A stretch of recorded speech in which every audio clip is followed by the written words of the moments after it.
Comment s'améliorer pour la nage en eau libre depuis la piscine? Vous passez certainement beaucoup plus de temps à la piscine qu'en eau libre et pourtant la plupart des compétitions ont lieu en mer, en lac ou en rivière, autrement dit dans un environnement bien différent des bassins. Alors dans cette vidéo, je vais vous montrer 5 exercices que vous pouvez faire toute l'année en piscine pour développer vos qualités d'eau libre et éviter le syndrome du nageur de bassin. Et oui, est-ce que ça vous est déjà arrivé de voir que vous maintenez une bonne allure de nage à la piscine, mais une fois sorti de l'eau sur triathlon, c'est la désillusion en voyant le chrono. Vous pensez pourtant avoir bien progressé, mais bizarrement, vous nagez 5 à 10 secondes plus lentement en eau libre. Eh bien c'est normal, vous avez certainement le syndrome du nageur de bassin, mais je vous rassure, il est possible de changer ça. Avec le travail et l'entraînement adéquat, je vais vous expliquer comment transposer vos progrès directement à l'eau libre. Quand vous avez un peu d'expérience en triathlon, vous savez très bien que le fait de nager dans un beau couloir à la piscine ou dans la mer avec des centaines de triathlètes, c'est pas du tout pareil. Si vous êtes débutant, vous le découvrirez assez vite par vous-même, mais je vous le dis déjà, le milieu est très différent. On est en combi-néoprène, la visibilité dans et hors de l'eau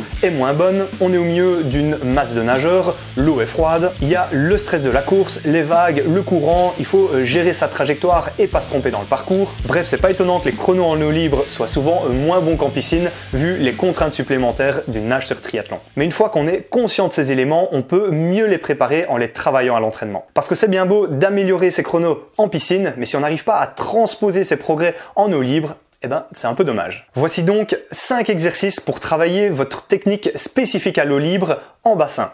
Le premier exercice, c'est le travail de respiration.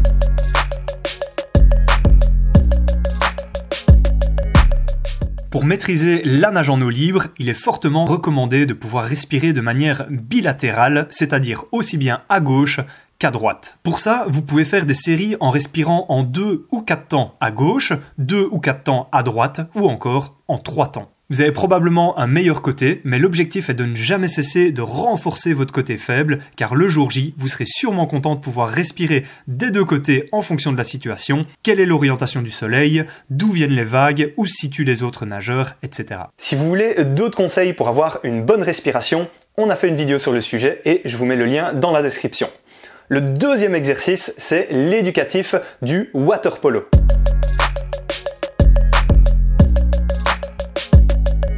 Dans cet exercice, vous allez nager avec des palmes en gardant constamment le regard hors de l'eau comme un crocodile qui rôde à la surface.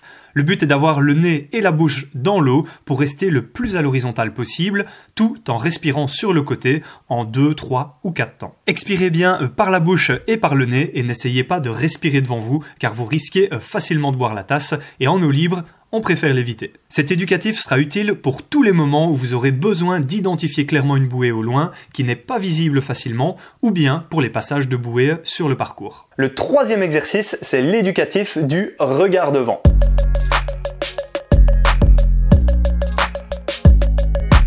Dans cet exercice, l'objectif est de prendre l'habitude de regarder devant vous 3 à 4 fois par longueur de 25 mètres, comme pour vous orienter vers une bouée. Essayez d'appliquer cette même fréquence lors de vos entraînements en eau libre et sur les compétitions, car c'est la clé pour nager droit vers les bouées. Cette fréquence de plus ou moins 3 fois par 25 mètres est idéale et ça va peut-être vous choquer si vous avez l'habitude de regarder devant vous seulement toutes les 30 à 40 secondes. Le mieux, c'est d'intégrer cette technique du regard devant sans trop lever la tête et avec une respiration efficace pour ne pas trop perdre en vitesse. Souvenez-vous de l'exercice précédent avec le regard du crocodile. Le quatrième exercice, et celui-ci va sûrement vous surprendre, c'est la nage sans utiliser les bords.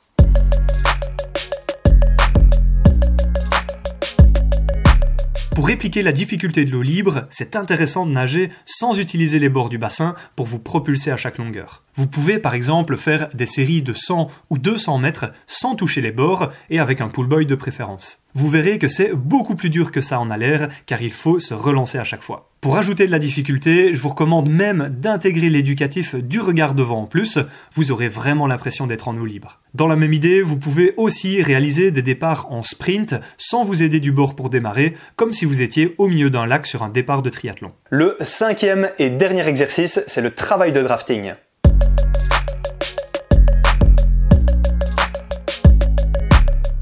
Pour ce genre d'exercice, il faut évidemment être à plusieurs. Le but est de répliquer les 3 situations que vous allez rencontrer le plus souvent en eau libre.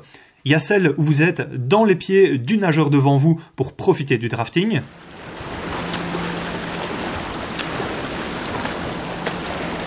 Il y a celle où vous êtes au niveau des hanches du nageur pour bénéficier du drafting également.